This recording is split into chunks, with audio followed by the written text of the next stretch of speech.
नमस्कार दोस्तों,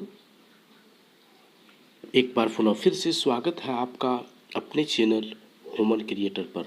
और दोस्तों, हर रोज़ की तरह एक बार पुनः फिर से हम उपस्थित हो गए हैं आप सबों के बीच 29 जुलाई के करंट अफेयर्स को लेकर। तो हम लगातार ह्यूमन क्रिएटर चैनल के माध्यम से आप सबों के बीच डेली करंट अफेयर का जो सीरीज लेकर के उपस्थित हो रहे हैं।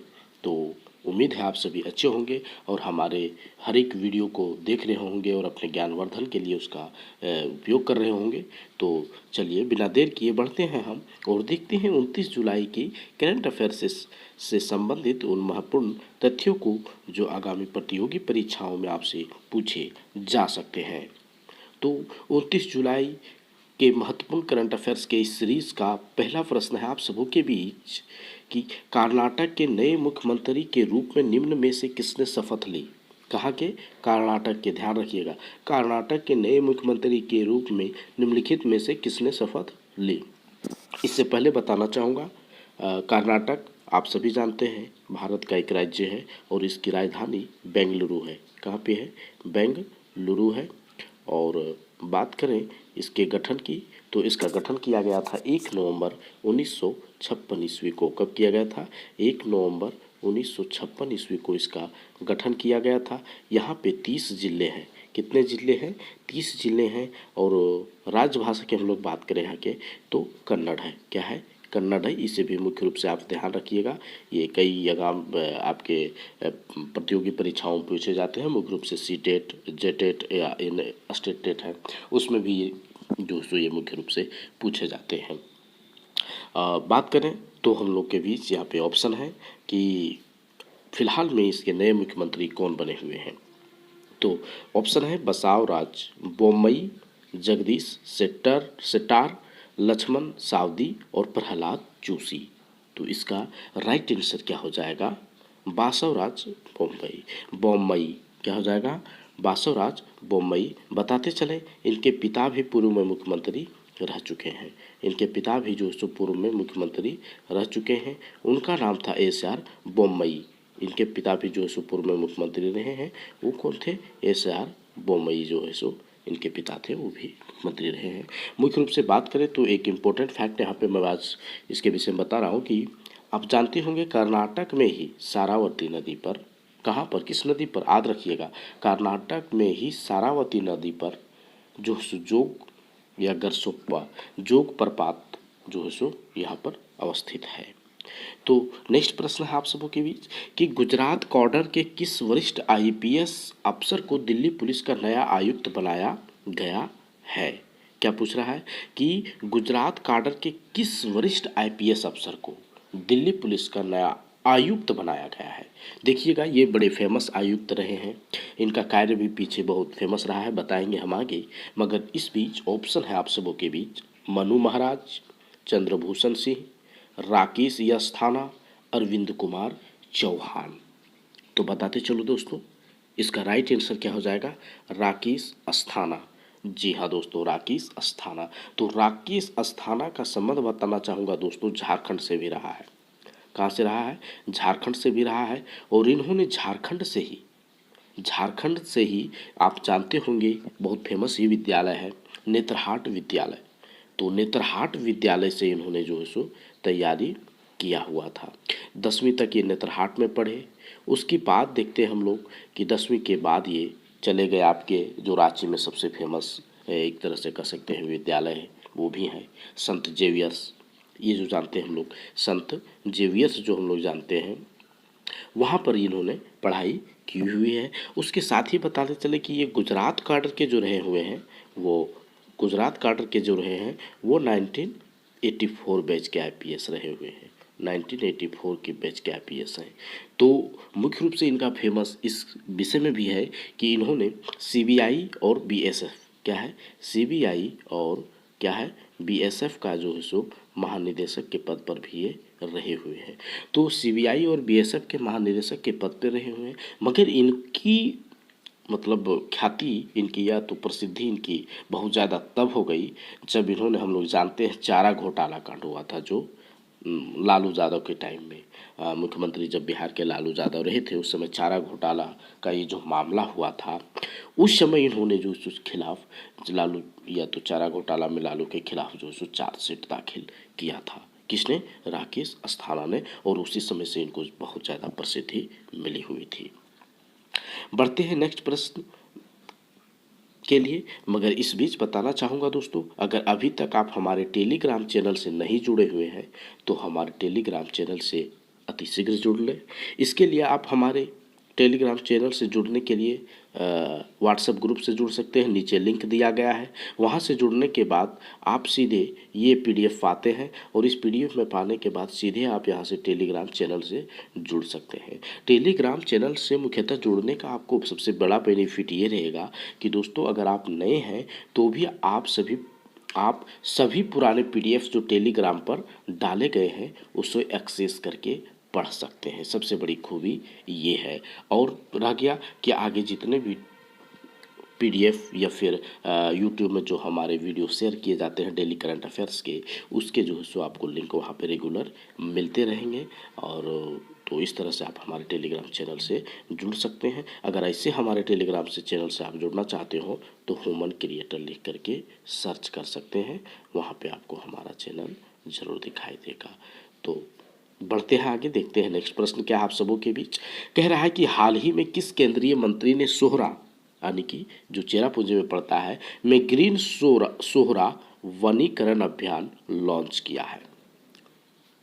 तो क्या है कि हाल ही में किस केंद्रीय मंत्री ने सोहरा चेरापूंजी में ग्रीन वनीकरण अभियान लॉन्च किया है? ऑप्शन देखिएगा आप सबों के बीच है अमित शाह, राजनाथ सिंह, अनुराग ठाकुर या फिर नितिन गडकरी। तो इसका राइट आंसर क्या हो जाएगा दोस्तों? इसका राइट आंसर हो जाएगा अमित शाह। क्या हो जाएगा? अमित शाह इसका राइट आंसर हो जाएगा। बताते चले, यह जो ग्रीन सोहरा वनीकरण अभियान है, ये अभियान जो है सो दोस्तों असम राइफल्स और ये आपका मेघालय जो है इसके द्वारा संयुक्त रूप से चलाया जा रहा है। मुख्य रूप से इसमें वृक्षारोपण का कार्य किया जाएगा और वृक्षारोपण कार्य के लिए असम राइफल्स ने जो आपके चेरापूंजी को गोद लिया हुआ है। किसने? असम राइफल्स ने। तो ये चीज़ भी आप ध्यान रखिएगा। बढ़ते हैं नेक्स्ट प्रश्न की ओर। तो नेक्स्ट प्रश्न आप सबों के बीच की यूनेस्को ने किस राज्य में स्थित हड़प्पा युग के महान धोलावीरा को विश्व धरोहर सूची में शामिल किया है? किसमें? धोलावीरा को विश्व धरोहर सूची में शामिल किया है। इससे पहले मैं बताना चाहूँगा दोस्तों कि हाल ही में 2 दिन पीछे या 3 दिन पीछे का आप करंट अफेयर देख रहे होंगे, तो वहाँ पर हम लोगों ने देखा था कि यूनेस्को ने एक और भारत के स्थल का जो है सो अपने मतलब विश्व धरोहर स्थलों में सूची में शामिल किया था। कमेंट बॉक्स में आपको उसका नाम भी बताना है और आप उसके लिए हमारे पिछले वीडियो पर विजिट कर सकते हैं। वो नाम आपको आसानी से उसकी व्याख्या भी वहाँ पे मिल जाएगी। तो उम्मीद करते हैं आप उसे देखेंगे और यहाँ पे कमेंट करेंगे कि कौन सा जो है सो धरोहर स्थल था, किस राज्य में पड़ता है और किससे संबंधित है। तो यहाँ पे है आपका कि यूनेस्को ने एक नया हड़प्पा युग है, मतलब नया हड़प्पा युग नहीं, ये मतलब एक नया स्थल है जो हड़प्पा युग से संबंधित है और वो महान धोलावीरा है, उसको विश्व धरोहर सूची में शामिल किया है। वो किस राज्य में है? किस राज्य में है आपको ये बताना है। ऑप्शन है बिहार, पंजाब, तमिलनाडु या फिर गुजरात। तो इसका राइट आंसर क्या हो जाएगा? गुजरात। कहाँ पे है? गुजरात में है। बताते चले दोस्तों, धोलावीरा में मुख्य रूप से आप जिस प्रकार से मोहनजोदड़ो महान स्नानागार देखते हैं, उसी प्रकार से धोलावीरा में हम लोग जल प्रबंधन का जो है सो एक विशिष्ट जो है सो एक प्रकार से पैटर्न देखते हैं। वहाँ पे एक अलग तरीके से ही जल का जो है सो निकास या फिर जल छाजन वगैरह के हम लोग को दृश्य दिखाई पड़ता है। इस दृष्टिकोण से भी ये जो है सो बहुत ही धोलावीरा प्रमुख केंद्र जाना जाता है। बताते चले दोस्तों, इसके टक्कर में जो है सो आपके ईरान से हवा रहमान, जापान से आपके जोमोन और जॉर्डन से एस सॉल्ट और फ्रांस से नाइस थे, मगर सबसे ज़्यादा जो है सो क्या बोलते हैं ख्याति इसको ही मिली, गुजरात के धोलावीरा को, और इसको ही चुना गया। यूनेस्को 1945 में एस्टेब्लिश्ड हुआ था और इसका मुख्यालय हेडक्वार्टर जो है सो पेरिस फ्रांस में पड़ता है। नेक्स्ट प्रश्न है आप सबों के बीच, हाल ही में भारत के किस पूर्व महान बैडमिंटन खिलाड़ी का 88 साल की उम्र में निधन हो गया है? ऑप्शन है आप सबों के बीच, चेतन आनंद, प्रकाश पादुकोण, श्रीकांत किदम्बी और नंदू नाटेकर। तो इसका राइट आंसर क्या हो जाएगा? नंदू नाटेकर। क्या है? नंदू नाटेकर। ये 88 साल के थे और बैडमिंटन के खिलाड़ी थे, इनका निधन हो गया है। बताते चलो दोस्तों कि इनका जो सबसे प्रमुख इनकी फेमस प्रसिद्धि जो रही है वो ये रही है कि इन्होंने देश के लिए जो सो अंतर्राष्ट्रीय स्तर पर पहले बैडमिंटन खिलाड़ी थे ये जो भारत के लिए जो है सो पदक जीते थे। देश के लिए अंतर्राष्ट्रीय स्तर पर पहले बैडमिंटन खिलाड़ी थे जिन्होंने पदक भारत के लिए जीता था और 1956 में उन्होंने ये कारनामा किया था। बताते चले ये 6 बार के नेशनल चैंपियन भी रहे थे। तो इनका हाल ही में निधन हो गया है। ये नंदू नाटेकर थे जो बैडमिंटन खिलाड़ी थे, बैडमिंटन से इनका संबंध था। चलिए बढ़ते हैं नेक्स्ट प्रश्न की ओर। और यहाँ पे अगला प्रश्न है कि विश्व प्राकृतिक संरक्षण दिवस निम्न में से किस दिन मनाया जाता है? दोस्तों हम लोग सभी जानते हैं कि आज हम लोगों के सामने पर्यावरण किस प्रकार से प्रदूषित हो गया है और किस प्रकार से यहाँ पे जो है सो पेड़ पौधे या जानवर जो है सो विलुप्त होते जा रहे हैं, मृदा प्रदूषित हो रही है। आप देख रहे हैं शहर के निर्माण के कारण जंगलों का विनाश लगातार हो रहा है। तो इस प्रकार से हम लोग देखते हैं कि तमाम तरह से प्रकृति का क्षरण हो रहा है। इसे रोकने के लिए, इसके प्रति जागरूकता लेने के लिए विश्व प्राकृतिक संरक्षण दिवस मनाया जाता है। आपको ये बताना है कि ये किस दिन मनाया जाता है। 10 जनवरी, 12 मार्च, 28 जुलाई या फिर 20 अप्रैल। तो इसका राइट आंसर क्या हो जाएगा दोस्तों? 28 जुलाई को विश्व प्राकृतिक संरक्षण दिवस मनाया जाता है, जिसका मुख्य रूप से कार्य क्या है? विलुप्ति के कगार पर जो पहुंच रहे हैं पेड़ पौधे या पशु हैं, उनको जो है सो ये संरक्षण का काम करती है या उसकी तरफ ध्यान रखती है। दोस्तों बताना चाहूँगा, अगर आप हमारे YouTube चैनल पर नए हैं दोस्तों तो हमारे चैनल को सब्सक्राइब करें, साथ ही बेल बटन को भी प्रेस कर लें ताकि आपको डेली करंट अफेयर्स के अपडेट मिलते रहें और आप हमसे जुड़े रहें। दोस्तों 28 जुलाई की करंट अफेयर्स अगर आप देखना चाहते हैं तो इस लिंक पर भी क्लिक करके आप देख सकते हैं। इस लिंक को पाने के लिए आप हमारे यूट्यूब से भी जुड़ सकते हैं और या तो फिर टेलीग्राम चैनल से जुड़ सकते हैं, वो ह्यूमन क्रिएटर लिख करके आप सर्च करने से पा सकते हैं। नेक्स्ट है कि हाल ही में किस राज्य सरकार ने शुद्ध पेयजल उपलब्ध करवाने के लिए ड्रिंक फ्रॉम टैप योजना को शुरू किया है? क्या किया है? ड्रिंक फ्रॉम टैप योजना को शुरू किया है। तो ऑप्शन आप सबों के बीच ओडिशा, तमिलनाडु, मध्य प्रदेश या फिर झारखंड। तो इसका राइट आंसर क्या हो जाएगा? ओडिशा की सरकार नवीन पटनायक के द्वारा यह योजना शुरू किया गया है, जिसमें शुद्ध पेयजल उपलब्ध कराएगी सरकार। और ये मुख्य रूप से जैसे जगन्नाथ धाम के लिए ऐसा कार्य किया गया है।